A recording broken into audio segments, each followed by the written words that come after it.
जय गुरुदेव। एक राजा का नियम था कि वो रोजाना एक अतिथि को भोजन कराने के पश्चात ही भोजन करता था। तो एक दिन राजा अपने कुछ मंत्रियों और दरबारियों के साथ भ्रमण करने के लिए निकला।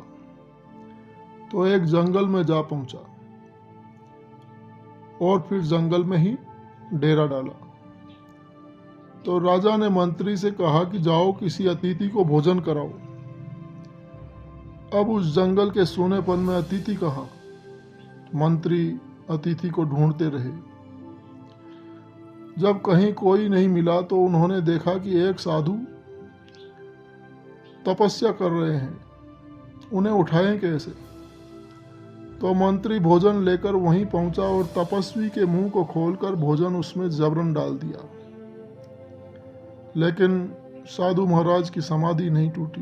राजा का प्रण पूरा हुआ। जब मंत्री राजा के पास लौटे तो राजा ने पूछा तो उन्होंने साधु की बात बतला दी और यह कहा कि उनकी समाधि नहीं टूटी महाराज। तो राजा भी दर्शन करने गया। राजा ने देखा कि योगीराज बैठे हुए हैं। उसे बड़ा ही आश्चर्य हुआ। राजा वापस राज्य लौट आया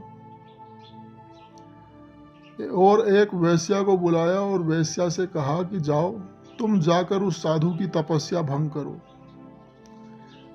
वेश्या गई, बहुत नाचती गाती रही, लेकिन योगी राज की तपस्या भंग नहीं हुई, साधना भंग नहीं हुई। हार कर वेश्या लौटी। उसने राजा को सारी बात बताई। तो राजा ने कहा कि तुम वहीं रहो, हम सारी सुख सुविधा देते रहेंगे। तो वेश्या वहीं रहने लगी।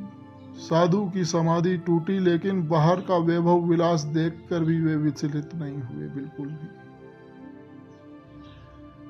तो एक बार जब राजा उधर से गुजरा तो उसने उन साधु जी से कहा कि महाराज दिन कैसे कट रहे हैं? तो वे साधु बोले कि गुजारा कर रहा हूं राजन। तो राजा को यह सुनकर बड़ा बुरा लगा कि वो तो सारी सुख सुविधा दे रहा है और इनका सिर्फ गुजारा हो रहा है। तो थोड़े दिनों बाद राजा बीमार पड़ा। तो उसने साधु को बुलवाया। साधु राजा के पास पहुंचे। राजा बड़ी ही दीन अवस्था में पड़ा था। साधु ने पूछा कि राजन कैसी तबीयत है? तो राजा ने कराहते हुए कहा कि दिन काट रहा हूं महाराज। तो साधु बोले कि राजन इतने फौज फाटे महल ऐश्वर्य के बीच तुम केवल जो है दिन ही काट रहे हो?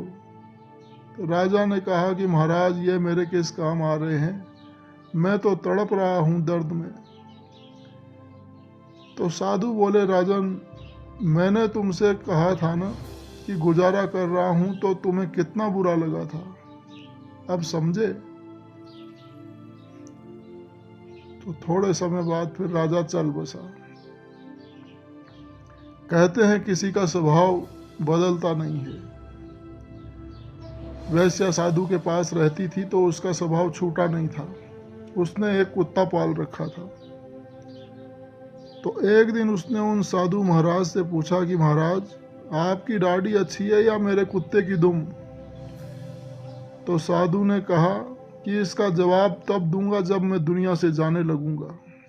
बात आई गई, खत्म हो गई। फिर बाद में जब साधु जी का वक्त पूरा हुआ तो उन्होंने शरीर त्याग दिया। उनके भक्त लोग अर्थी उठाने की तैयारी करने लगे। वैश्या भी वहीं थी। उसे एकाएक अपने प्रश्न की याद आ गई। तो उसने साधु महाराज के शरीर को झकझोरना शुरू कर दिया और बोली कि महाराज मेरे प्रश्न का उत्तर देकर जाइए। साधु जी ठहरे पूरे संत। उन्हें शरीर छोड़ने और आने में क्या समय लगता। उन्होंने आंखें खोली और अपनी लंबी दाढ़ी पर हाथ फेरते हुए कहा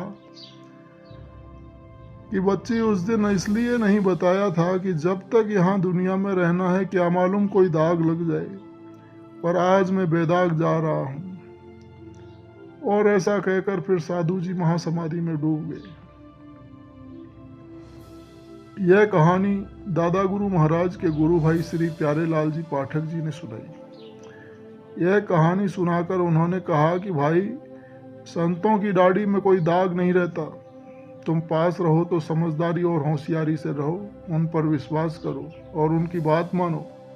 बेकार की बातों में पड़ने से कोई फायदा नहीं है। जय गुरुदेव।